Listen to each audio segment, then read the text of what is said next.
Bonjour et bienvenue dans ce bulletin hebdomadaire de la cellule de communication du la semaine du 03 au 07 août 2026 du ministère de la Justice et Garde des Sceaux, Secrétariat général.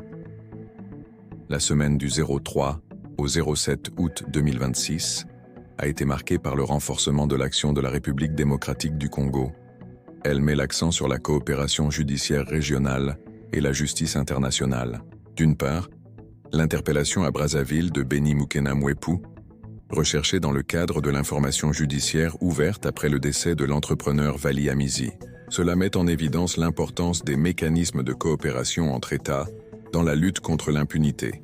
D'autre part, une nouvelle étape a été franchie dans la procédure engagée par la RDC devant la Cour internationale de justice contre le Rwanda. Ces développements traduisent une même orientation: faire du droit et de la justice des instruments essentiels de défense de l'état de droit.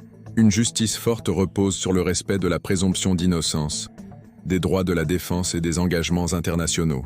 À la une, interpellation à Brazzaville de Béni Moukena Mwepu dans le cadre de l'affaire Vali Amizi.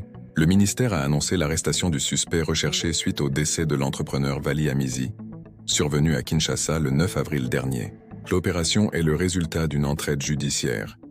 Les frontières nationales ne doivent pas constituer un obstacle à l'administration de la justice. Les formalités de transfert vers Kinshasa. À la suite de cette interpellation, les formalités nécessaires au transfert de l'intéressé vers Kinshasa ont été engagées. Ces démarches doivent être accomplies conformément aux mécanismes de coopération judiciaire applicables. Une fois mise à disposition des autorités, l'intéressé sera entendu afin de permettre à la justice d'établir les faits. Il appartient exclusivement aux magistrats compétents de conduire l'instruction, d'apprécier les éléments du dossier et de déterminer les qualifications juridiques susceptibles d'être retenues. Présomption d'innocence et respect des droits de la défense. Le ministère rappelle que toute personne poursuivie est présumée innocente jusqu'à ce que sa culpabilité soit légalement établie. La lutte contre l'impunité doit toujours être conciliée avec le respect de la légalité et de la dignité humaine. Ce qu'il faut retenir. Cette affaire illustre l'importance de la coopération judiciaire régionale dans un environnement où certaines infractions et procédures dépassent les frontières nationales. RDC et Rwanda. La Cour internationale de justice fixe le calendrier de la procédure écrite.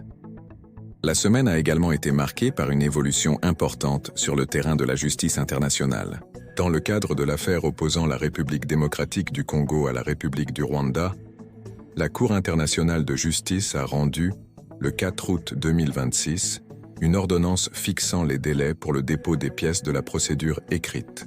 Cette décision intervient dans la continuité de la procédure engagée devant la principale juridiction judiciaire des Nations Unies. Selon le calendrier fixé, la République démocratique du Congo devra déposer son mémoire au plus tard le 4 octobre 2027, tandis que la République du Rwanda disposera jusqu'au 4 décembre 2028 pour déposer son contre-mémoire. La fixation de ces échéances constitue une étape procédurale majeure. Elle permet désormais aux parties de préparer et de présenter de manière structurée leurs arguments juridiques, leurs moyens et les éléments destinés à soutenir leurs positions respectives devant la Cour. Le droit international au service de la défense des intérêts de la République. Le recours à la Cour internationale de justice traduit le choix de la République démocratique du Congo de mobiliser les instruments du droit international et les mécanismes juridictionnels internationaux pour faire examiner ses griefs. Le mémoire de la République démocratique du Congo devra notamment exposer de manière méthodique les faits invoqués, leurs fondements juridiques, les obligations internationales concernées, ainsi que les éléments de preuve susceptibles d'être soumis à l'appréciation de la Cour. Ce qu'il faut retenir de cette semaine. La semaine du 03 au 07 août 2026 illustre avec une particulière clarté la dimension internationale que revêt désormais l'action judiciaire. À Brazzaville, la coopération entre deux États voisins a permis l'interpellation d'une personne recherchée dans le cadre d'une procédure judiciaire congolaise. À La Haye, la République démocratique du Congo poursuit une démarche juridictionnelle devant la Cour internationale de justice. Deux espaces différents, deux procédures juridiquement distinctes, mais un même principe. Aucune justice moderne ne peut fonctionner durablement dans l'isolement. La coopération judiciaire, la maîtrise du droit international, La capacité de constituer des dossiers solides et le respect rigoureux des garanties procédurales deviennent ainsi des composantes essentielles de la modernisation de la justice congolaise. Une justice crédible est une justice capable d'agir, de coopérer et de défendre les intérêts de la République, tout en demeurant rigoureusement attachée à la légalité et aux droits fondamentaux. Merci de nous avoir suivis et n'oubliez pas de vous abonner sur nos différents réseaux sociaux, WhatsApp, Facebook et X, en tapant Celcom Justice pour ne rien rater de nos actualités, et à très bientôt pour un nouveau point sur l'actualité de votre ministère.